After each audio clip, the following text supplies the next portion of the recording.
हम्म। चलिए, जय जिनेन्द्र, सभी को जय जिनेन्द्र। और आज से हम शुरू कर रहे हैं प्रकरण नंबर 14। 14 नंबर के प्रकरण में, इस अध्याय में जिनवर स्तवनम, ये हमारा विषय है। इसके पहले हमने ऋषभ स्तोत्रम, हम लोगों ने क्या पढ़ा था? ऋषभनाथ स्तोत्र, ऋषभ स्तोत्रम, अर्थात ऋषभ देव भगवान का स्तवन उसमें किया गया था। अब यहाँ पर है जिनवर स्तवनम। यहाँ पर जिनेन्द्र भगवान का स्तवन किया गया है, उसमें आदिनाथ भगवान का था, ऋषभदेव का। और इसमें जिनवर स्तवनम, जिनेन्द्र भगवान का स्तवन यहाँ पर किया जाएगा। और इसमें श्लोक हैं कितने?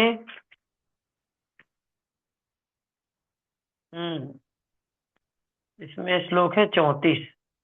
ठीक है, ये समझ लीजिए। और इसमें भी प्राकृतिक भाषा का यहाँ पर प्रयोग किया गया है। तो चलिए प्रारंभ करते हैं। कैसे? आचार्य महाराज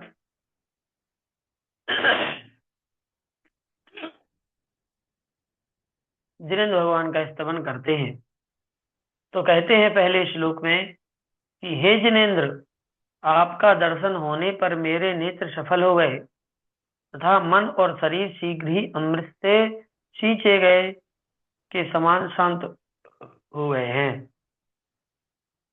ठीक है, तो जिनेन्द्र भगवान को नमस्कार करके कहा गया है कि आपके दर्शन होने पर मेरे नेत्र सफल हो गए हैं और मन और शरीर कैसा हो गया है?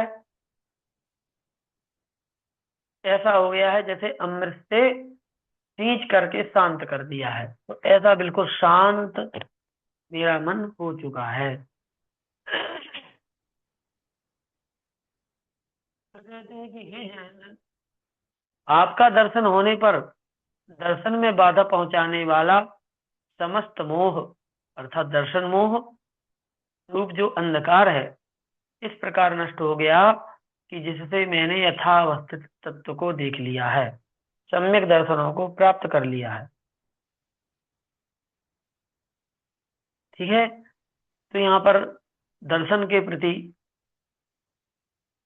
कह रहे हैं कि आपका दर्शन करने के बाद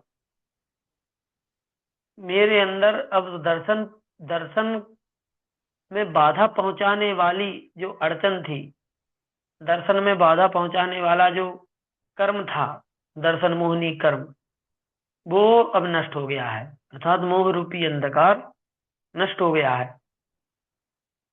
और इससे मैंने यथावस्थित तत्व को देख लिया है। जैसा तत्व होता है वैसा देख लिया है, सम्यक दर्शन को प्राप्त कर लिया है। फिर कहते हैं कि हे जिनेन्द्र, आपका दर्शन होने पर मेरा अंतःकरण ऐसे उत्कृष्ट आनंद से परिपूर्ण हो गया है कि जिससे मैं अपने को मुक्ति को प्राप्त हुआ ही समझता हूँ। मतलब आपका दर्शन करने के बाद मेरा अंतःकरण कैसा हो गया? उत्कृष्ट आनंद से भर गया है, जिससे मैं अपने आप को कैसा मानता हूँ? मुक्ति को प्राप्त हुआ।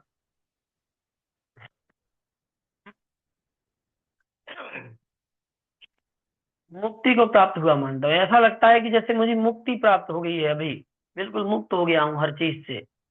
तो ऐसा आपका दर्शन है कि आपका दर्शन करने के बाद जो हमारा अंतरंग है, अंतःकरण है, बिल्कुल आनंद से भर जाता है और ऐसा लगता है कि जैसे बिल्कुल अभी सिद्ध अवस्था को प्राप्त हो गया हूँ।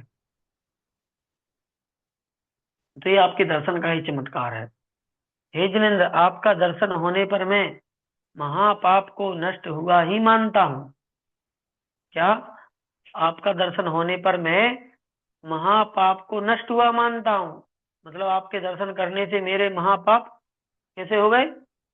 नष्ट हो गए हैं। ठीक है, सूर्य का उदय हो जाने पर रात्रि का अंधकार भला कितने समय ठहर सकता है? सही बात है, सूर्य उदय हो जाएगा तो रात्रि का अंधकार क्या रह पाएगा? नहीं रह पाएगा। वह सूर्य के उदित होते ही नष्ट हो जाता है। उसी प्रकार आपके दर्शन करने से मेरे अंदर का महापाप नष्ट हो गया।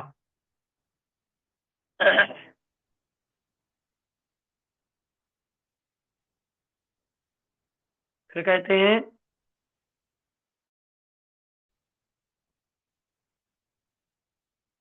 ही कि हे जिनेन्द्र देव, आपका दर्शन होने पर कोई अपूर्व पुण्य का समूह सिद्ध होता है, जिससे प्राणी इस लोक तथा परलोक संबंधी अभीष्ट सिद्धियों का स्वामी हो जाता है?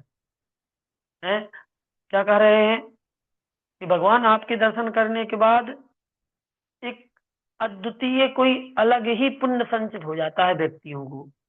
जो जीव आपके दर्शन करने जाते हैं, आपके दर्शन करने के बाद उनके एक अलग ही प्रकार का पुण्य समूह संचित हो जाता है, जिसके कारण से वह व्यक्ति पुण्य के प्रभाव से इस लोक में और परलोक में अपनी अभीष्ट, अभीष्ट मतलब अभिलषित, मनोवांछित, इच्छित, है ना, जो भी सिद्धियां हैं जिनकी वो इच्छा करता है, वो सभी सिद्धियों का स्वामी हो जाता है।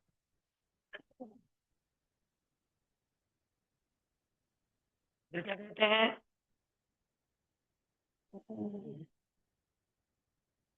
कि हे जिनेन्द्र, आपका दर्शन होने पर मैं अपने उस पुण्य लाभ को मानता हूँ, जिससे कि मुझे अनुपम सुख के भंडार स्वरूप वह अविनश्वर मोक्ष प्राप्त होगा। क्या हे जिनेन्द्र भगवान, आपका दर्शन होने पर मैं अपने उस पुण्य लाभ को मानता हूँ, जिससे कि मुझे अनुपम सुख के भंडार स्वरूप वह अविनश्वर मोक्ष प्राप्त होगा।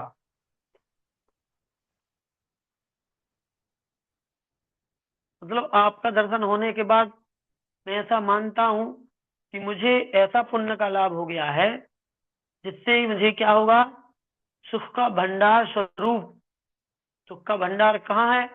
सुख का भंडार मोक्ष में है, तो अविनश्वर मोक्ष ही प्राप्त हो गया है, ऐसा मुझे लगने लगता है जब आपके दर्शन कर लेते हैं।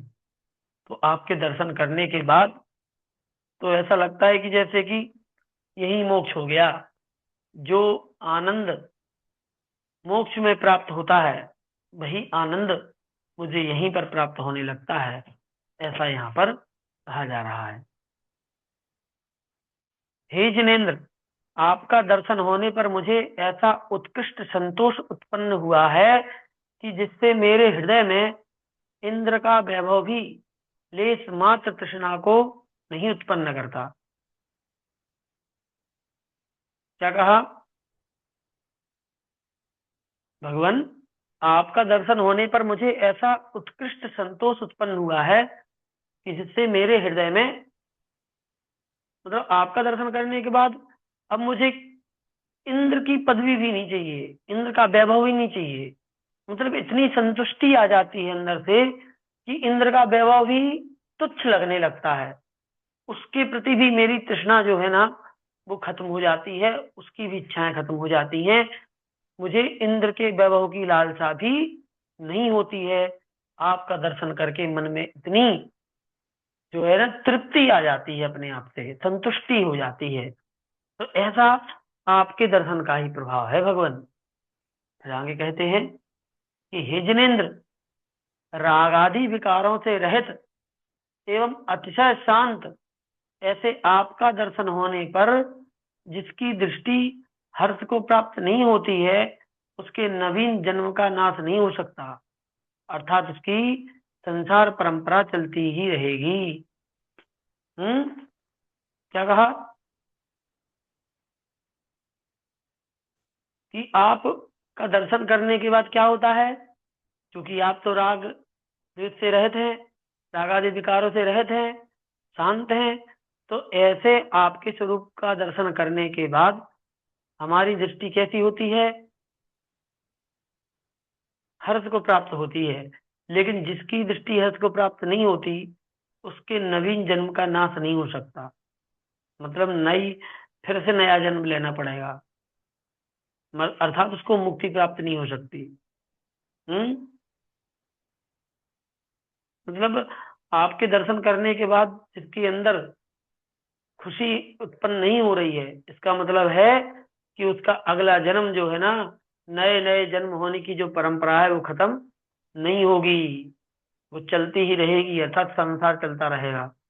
और जिसके मन में आपके प्रति श्रद्धा जग गई और आपके दर्शन के बाद उसके अंदर हर्ष उत्पन्न होता है, तो समझ लो कि उसका जल्दी ही यह संसार खत्म होने वाला है।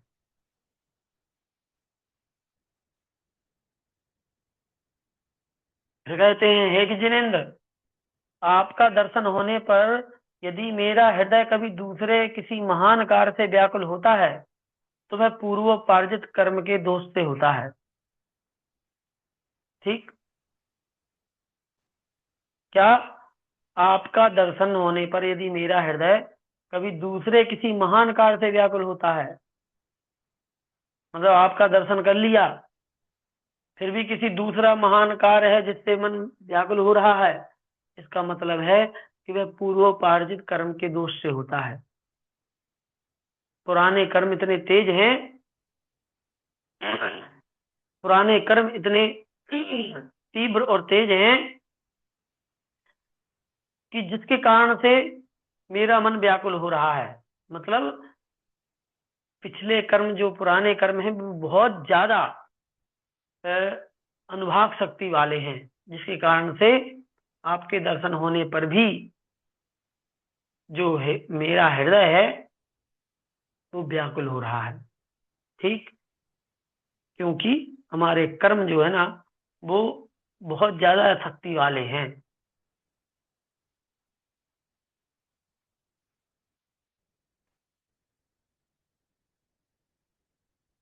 हे जिनेन्द्र भगवान, आपका दर्शन होने पर जन्मांतर महान कार्य मीन्स,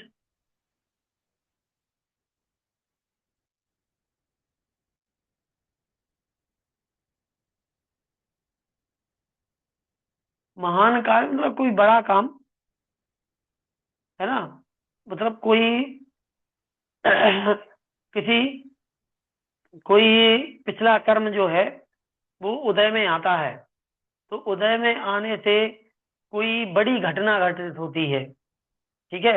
उस घटना के कारण से यदि हमारा मन व्याकुल होता है, तो ये समझ लीजिए कि अ, जो कर्म है ना, वो इतना पावरफुल है, इतना ताकतवर है कि वह अपनी शक्ति को दिखाए बिना रह नहीं सकता, है ना। और वह तभी खत्म होगी परंपरा जब उस कर्म को नष्ट करना पड़ेगा। तो दर्शन करने के बाद कोई ये कहे कि मैंने तो भगवान के दर्शन किए हैं, तो शास्त्रों में लिखा है कि दर्शन करने के बाद आनंद आ जाता है, संतुष्टि मिल जाती है, तृप्ति मिल जाती है, सारे संकट दूर हो जाते हैं, सुख शांति मिल जाती है, समृद्धि हो जाती है, ऐसा होता है। और मैं तो रोज दर्शन करता हूँ, लेकिन मेरे तो कुछ नहीं हुआ। इसका मतलब है कि आपके पूर्वोपार्जित जो कर्म हैं, वो कर्म बहुत स्ट्रांग हैं। अभी उन कर्मों को कृश करने का काम करना पड़ेगा। यदि उन कर्मों को कृश नहीं किया गया, तो हम फिर दर्शन, अकेला तो दर्शन ही दर्शन करते रहेंगे, कर्म नष्ट नहीं करेंगे यदि, तो फिर कोई फायदा नहीं निकलेगा। ठीक है। इसीलिए हमें कर्मों को नष्ट करने का उपक्रम करना पड़ेगा। आगे कहते हैं कि हे जिनेन्द्र भगवान, आपका दर्शन होने पर जन्मांतर के सुख की इच्छा तो दूर रहे, किंतु उससे इस लोक में भी मुझे अकस्मात सुख प्राप्त हुआ है और दुख सब दूर भाग गए हैं।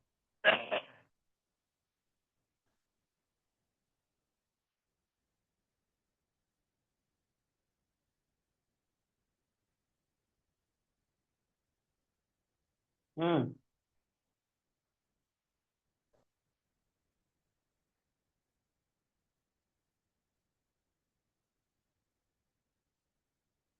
आपका दर्शन होने पर जन्मांतर के सुख की इच्छा तो दूर रहे, मतलब आगे अगले जन्मों में सुख मिलेगा, उसकी इच्छा तो बहुत दूर की बात है। इस लोक में भी मुझे अकस्मात सुख प्राप्त हुआ है और दुख सब दूर भाग गए हैं। मतलब अगले जन्म में तो उसका प्रभाव दिखेगा ही दिखेगा, इस जन्म में ही आपके इस भक्ति का, आपके दर्शन की शक्ति का प्रभाव दिखाई देता है। मतलब इस जन्म में ही मुझे सुखों की प्राप्ति हुई है और दुख दूर गए हुए हैं।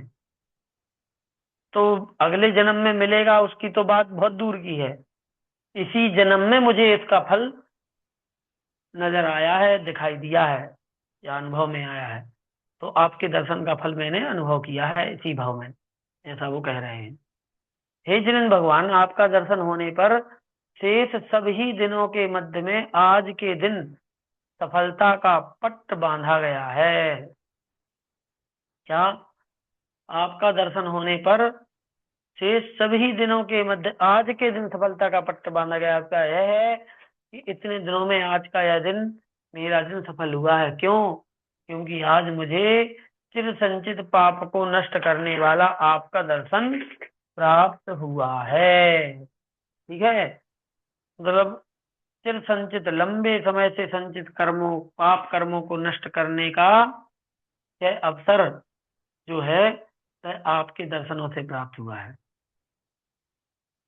इसलिए आज का दिन मेरा कैसा हो गया? बिल्कुल सफल हो गया। ठीक है, तो आपके दर्शन करने से हमारा चिर संचित पाप कर्मों को नष्ट करने का यह अवसर प्राप्त हुआ है। आगे कहते हैं कि हे जिनेन्द्र, आपका दर्शन होने पर यह तुम्हारा महामूल्यवान घर अर्थात जिन मंदिर मुझे सभी लक्ष्मियों के संकेत गृह के समान प्रतिभासित होता है। अभिप्राय यह है कि यहाँ आपका दर्शन करने पर मुझे सब प्रकार की लक्ष्मी प्राप्त होने वाली है।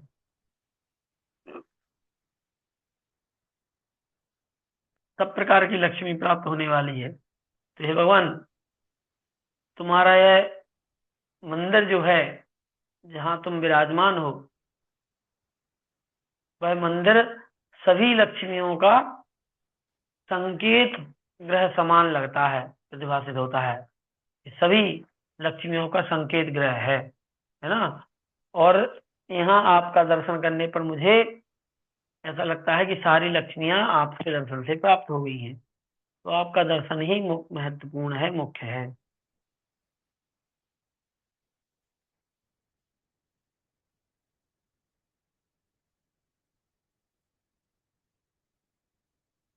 हे जिनेन्द्र भगवान, आपका दर्शन होने पर भक्ति रूप जल से आर्द्र हुए खेत को जो पुण्य रूप बीज प्राप्त हुआ था, वह मानो रोमांच के मिस से अंकुरित होकर भी शोभायमान हो रहा है। क्या? आपका दर्शन होने पर भक्ति रूप जल से आर्द्र हुए खेत, शरीर को जो पुण्य रूप बीज प्राप्त हुआ था, वह मानो रोमांच के मिस से अंकुरित होकर ही शोभायमान हो रहा है। तो भक्ति रूपी जल से गीला हुआ खेत, ठीक है, और उसमें लगा पुण्य रूपी बीज। अब वो क्या हो रहा है? वह रोमांच के मिस से अंकुरित होकर ही शोभायमान हो रहा है। अब वह पुण्य रूपी जो बीज है वह अंकुरित हो गया है, अंकुरित होने से शोभायमान हो रहा है। तो ये सब आपके दर्शन का ही प्रभाव है, परिणाम है।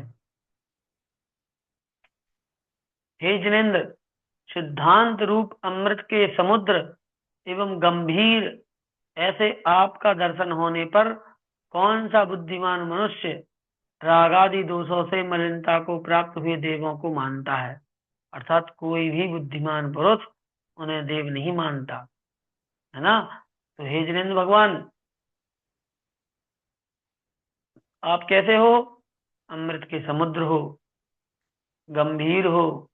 ऐसे आपका दर्शन करने पर कौन बुद्धिमान मनुष्य होगा जो राग आदि दोषों से मलिनता को प्राप्त हुए देवों को मानता है?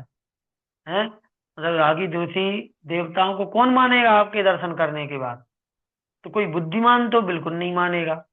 हाँ, बुद्धिमान हो तो जरूर मान सकता है। ठीक है। एक होते हैं बुद्धिमान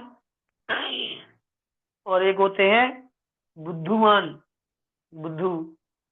तो बुद्धिमान जो होंगे वो आपके दर्शन करने के बाद अन्य रागी देसी देवताओं को नहीं मानेंगे, और जो बुद्धुमान होंगे, बुद्धू, वो लोग जरूर फिर इधर उधर भटकेंगे, तो उनके लिए क्या ही है। तो कहते हैं, हे जिनेन्द्र भगवान, यदि पुरुष का मन मिथ्यात्व रूप जल से मलिन नहीं होता है तो आपका दर्शन होने पर अत्यंत दुर्लभ मोक्ष भी प्राप्त हो सकता है।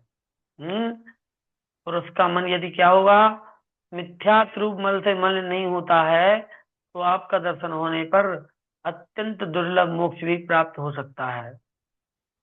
मतलब जिसका मन मिथ्या दर्शन से मलिन ना हो, यदि अर्थात सम्यक दृष्टि हो जाए, कहने का तात्पर्य है कि यदि पुरुष का मन सम्यक दृष्टि हो जाए, अर्थात यदि कोई पुरुष सम्यक दृष्टि हो जाए, मिथ्या दृष्टि ना हो, तो समझ लो कि ऐसे सम्यक दृष्टि पुरुष को आपका दर्शन मोक्ष प्राप्त कराने वाला है, दुर्लभ मोक्ष को प्राप्त कराने वाला है आपका दर्शन, ऐसा यहाँ कहा जा रहा है।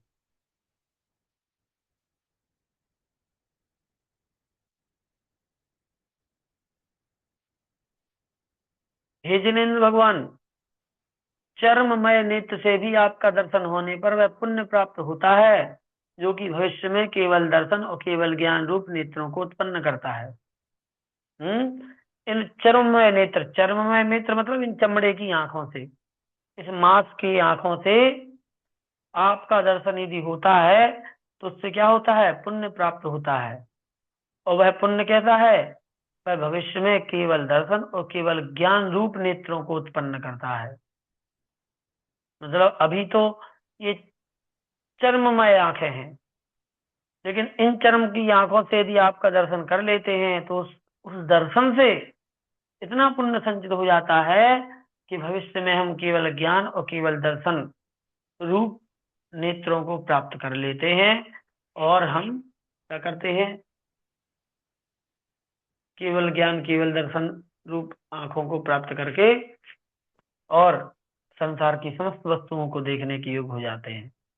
और अगला श्लोक, अंतिम श्लोक पढ़ते हैं कि हे जिनेन्द्र भगवान, आपका दर्शन होने पर जो जीव अपने को अतिशय कृतार्थ नहीं मानता है वह संसार रूप समुद्र में बहुत बार गोता लगाएगा।